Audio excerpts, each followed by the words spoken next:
lihat puasa orang umum itu adalah puasa orang hanya sekedar al-imsaku anil muftirat, orang yang sekedar menahan lapar dahaga, nggak makan, nggak minum, nggak hubungan seksual gitu ya. Nah, itu udah puasa itu. Itulah kebanyakan puasa orang yang umum. Nah, kalau kita lihat memang banyak gitu orang-orang yang berpuasa tapi tidak mendapatkan hasil yang maksimal dari puasanya itu kecuali hanya lapar dan dahaga. Tadi ada hadisnya, kam min shaimin laisa lahu min siyamihi illal ju'i wal 'atashi, ya kan? Jadi banyak orang yang berpuasa, betapa banyaknya orang yang berpuasa tidak mendapatkan hasil dari puasanya itu kecuali hanya sekedar merasakan lapar dan dahaga saja. Jadi ini doang yang dirasain. Kita aja ngajak-ngajak begitu, ya kan? Tapi nanti apa? Ini pentingnya tasawuf itu untuk membentengi diri kita agar puasa kita itu menjadi puasa yang berkualitas. Kan begitu ya? Puasa yang berkualitas.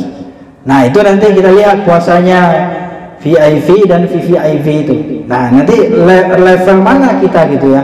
Apakah kita puasa kebanyakan orang awam, puasa orang pada umumnya yang cuma menahan lapar dan dahaga dari terbit fajar sampai terbenam matahari, atau puasa yang memang betul-betul menahan segala aspek yang merusak dan membatalkan puasa, dari baik yang perilaku kita yang lahir maupun perilaku kita yang batinnya.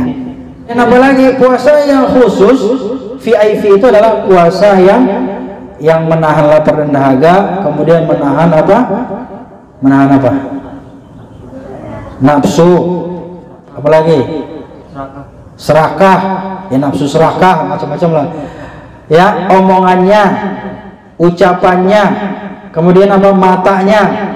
Ini VIP nih. Tapi nanti ada lagi yang lebih istimewa nih, kelasnya lebih tinggi. Ya, kemudian tangannya, kakinya, ya. Ini level yang kedua. Jadi ada ditambah gitu, ditambah. Jadi di samping kita menahan lapar dan dahaga, kita juga menahan apa? Ucapan kita, pandangan kita, pendengaran kita, dan juga seluruh aspek perilaku kita. Nah, ini puasanya VIP. Ini mudah-mudahan kita minimal di sini nih, ya. Orang yang bisa menahan omongannya dari caci maki. Apalagi bulan Ramadan nih, hati-hati, medsos banyak sekali. Omongan kita memang harus dijaga, ya kan? Jadi kenapa? Karena banyak sekali omongan kita itu yang menjerumuskan kita. Banyak sekali omongan kita itu yang mengajak kita, yang mengakibatkan kita terjerembab kepada permasalahan-permasalahan hukum. Memang harus hati-hati, ya.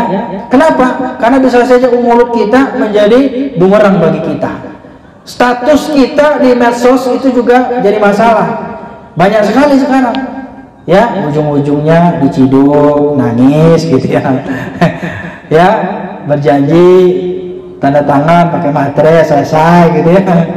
Inilah bentuk puasa orang yang kedua nih. Yang ketiga nih, khusus ya, khuas gitu kalau bahasa lainnya, yaitu VVIP. Puasanya orang apa? Tambah satu itu yang hati tadi, ya. Qalbuhu, ya, qalbuhu kalau di sini kata Imam Al-Ghazali tadi dikatakan apa? Ya, puasanya khusus, ya, shaum khusus fa shaumul qalbu 'anil hadmil ad-dunyawiyah wal afkarid dunyawiyah. Ini nih. Jadi apa? Orang yang berpuasa hatinya, pikirannya, ya, kemudian menjaga dirinya, kemudian hatinya, pikirannya dari pengaruh-pengaruh duniawiyah. Ini berat nih. Orang yang udah nggak peduli, yang udah nggak nafsu dunia lah gitu ya. Ini puasanya tasawuf itu begitu. Jadi orang yang hatinya hanya bergantung dan terpaut kepada Allah Subhanahu wa Ta'ala. Inilah puasa orang yang khawasul khawas tadi. Ini puasa yang VVIP, ya, puasa yang hatinya bergantung kepada Allah Subhanahu wa Ta'ala. Karena kata ulama, kalau hati sudah bergantung kepada Allah Subhanahu wa Ta'ala, maka seseorang tidak akan pernah menggantungkan nasibnya kepada selain Allah, ma siwa Allah. Jadi dia penting tuh kepada manusia, ya. Nah, ini makanya orang kalau udah tinggi, udah mencapai level tasawuf itu gitu ya, dia udah sampai munajah, muraqabah gitu ya, udah sampai levelnya itu hatinya terpaut kepada Allah, maka dia tidak akan memandang dunia ini dan dia tidak merasakan, tidak mementingkan dan tidak membutuhkan ya terhadap